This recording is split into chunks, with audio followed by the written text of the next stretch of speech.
आंखों से एक राक्षस को मार डाला। तभी एक और राक्षस ने पीछे से हमला कर दिया।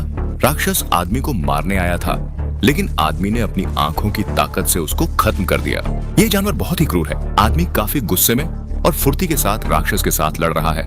लेजर आई से मॉन्स्टर पर निशाना साधने की कोशिश की, पर मॉन्स्टर ने उसे मौका ही नहीं दिया। मॉन्स्टर ने एक मजबूत किक का इस्तेमाल करें और आदमी को दूर फेंक दिया, फिर जमीन पर जोर से पटका ताकि हीरो की लेजर आंखों से वो घायल न हो सके।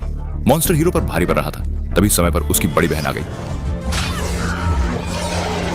एक गुस्सैल राक्षस ने उसे एक तालाब में धकेल दिया। राक्षस भी उसके पीछे छलांग लगा दी और बड़ी बहन ने राक्षस का बड़ा मुंह कसकर पकड़ लिया। इसके तुरंत बाद पानी के छींटे चारों ओर बिखर गए और राक्षस तुरंत एक बड़े पेड़ में बदल गया। ऐसी अजीब मौत ने सबको चौंका दिया। तभी एक मॉन्स्टर पीछे से उसके एक साथी पर हमला करके उसकी शक्तियां खींच लेती हैं और ताकतवर मॉन्स्टर बन जाता है। उसका शरीर एक आदमी के शरीर में बदले लगता है। मॉन्स्टर और ताकत के साथ लड़ने लगते हैं।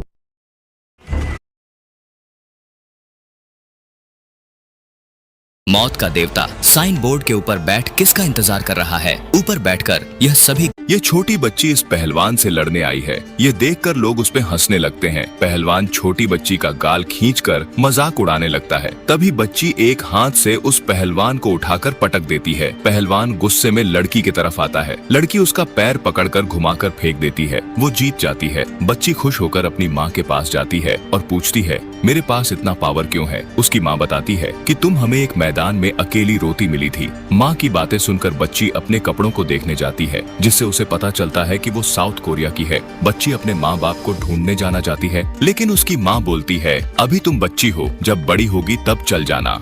अगले सीन में दिखाया जाता है लड़की बड़ी हो गई है और अपने पिता से साउथ कोरिया जाने को जिद कर रही है और उसके पिता मान जाते हैं। लड़की अपने माँ बाप को ढूंढने निकल जाती है। पार्ट 2 के लिए कमेंट करें। आदमी ने जैसे ही टायर में फंसा सुई निकाला, कार तेजी से पिचकने लगी जैसे कोई गुब्बारा हो। वो देखकर दंग रह गए। उन्होंने सुई को देखा जो दीवार में जा फंसी थी। वो जैसे ही दीवार से सुई निकालते हैं, पूरी बिल्डिंग की हवा निकल चुकी थी और इन दोनों दोस्त की भी। ये दोनों सुई को पकड़कर बहस कर रहे होते हैं। तभी एक पुलिस वाला इनकी तरफ आता है और इन दोनों के झगड़े में भाई के एल लग जाते हैं और पुलिस वाले का पापड़ बन जाता है।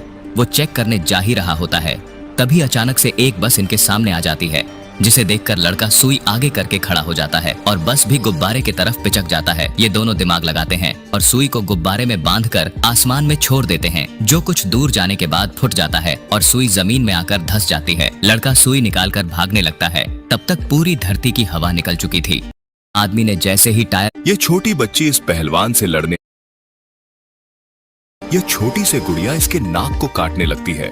आदमी खुद को बचाने की कोशिश कर रहा है, लेकिन ये ऐसे चिपक गई है जैसे मायके जाने के बाद बीवी रैक पर पड़ा फूलदान उठाकर अपने चेहरे पर मारने लगता है। लेकिन आज ये इसका नाक कटवा कर ही रहेगी। यह मांस खाने वाली गुड़िया है। एक किक के साथ गुड़िया ने इसका दांत तोड़ दिया। आदमी का हाथ काटने लगती है। आदमी जोर से जमीन पर फेंक देता है। गुड़िया अब तू देख। वो बगल में पड़ी चाकू उठा लेती है और पप्पू का पप्पू काटने जाने लगती है। तब उसका स्टाफ एक लोहे के रोड के साथ मुन्नी को आजाद कर देता है। यह छोटी सी गुड़िया इसके नाक को काटने लगती। दुश्मन के सर्च ऑपरेशन से बचने के लिए अधिकारी मरे हुए लोगों के ढेर में छिपा है। अच्छी बात यह है कि गोली अधिकारी को छू भी नहीं सकी। उसने यह सुनिश्चित करने के बाद कि कोई दुश्मन जीवित नहीं बचा, अपनी जीप स्टार्ट की। जल्दी से वो शवों के ढेर से बाहर निकला। तभी उसने देखा कि सामने वाली टूटे हुए इमारत में 2 लोग हैं। उन्होंने जल्दबाजी में अपने साथी की छोड़ी हुई राइफल उठाई, सही जगह ढूंढा और निशाना साधा। लेकिन जब ट्रिगर दबाया तो पाया कि बंदूक में गोलियां नहीं थी। इसी बीच एक जवान धीरे धीरे रेंगते हुए उसके पास तक पहुंच गया। फिर बंदूक छीनकर सैनिक ने आखिरी 5 गोलियों को लोड कर लिया। दूर खड़ा दुश्मन अधिकारी आराम से खड़े होकर गर्म पानी का मस्ती में आनंद उठा रहा था। सिपाही जल्दी से अपनी बंदूक उठाता है और अधिकारी को निशाना बनाता है।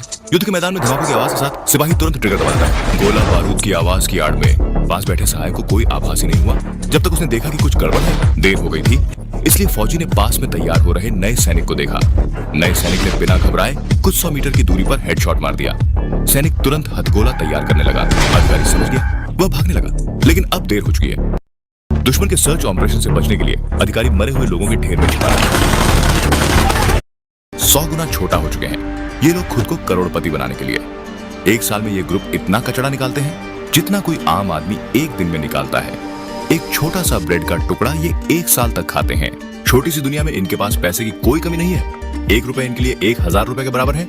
प्रेस कॉन्फ्रेंस में यही दिखाया जा रहा होता है। एक पति पत्नी खुद को छोटा होने के लिए स्टाफ से संपर्क करते हैं। स्टाफ उन्हें बताता है कि छोटा होने से पहले दांत निकलवाकर मुंडन किया जाता है, फिर इन्हें प्रयोगशाला में भेजा जाता है। आदमी को स्कैन करके छोटा होने में 24 घंटे लगते हैं और ऑन ऑपरेशन पूरा हो जाता है। आदमी तुरंत अपनी पत्नी को कॉल करता है और उसे बुलाता है, लेकिन पत्नी बताती है कि मुझे छोटा नहीं होना, मुझे इसी दुनिया में रहना है। पति गुस्से में उस पर चिल्लाने लगता है, फिर वो अपने नए छोटे घर में रहने चला जाता है। 100 गुना छोटा